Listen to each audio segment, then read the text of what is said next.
ቆይ ሰውዬ ማን ነው? ምንድን ነው? ከብዬ ሰላም ነው? እንዴት ነህ? እሺ ቻላቸው ታታሪ ሰራተኛችን ታይሚንጉን ጠብቆ እንደ ቦምብ ያፈነዳው ሰው ነው አቶ ቻላቸው ማለት ነው። ህዝቡ ቢፈልገው በሰላም ወጥቶ መግባት ብቻ ነው። ዳፊ ጠፉ በለፈደፋል።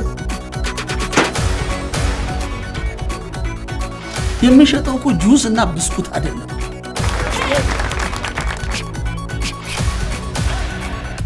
ቀጥልን ያረከኝ አንጀቴን ድብን ነው ያረከው።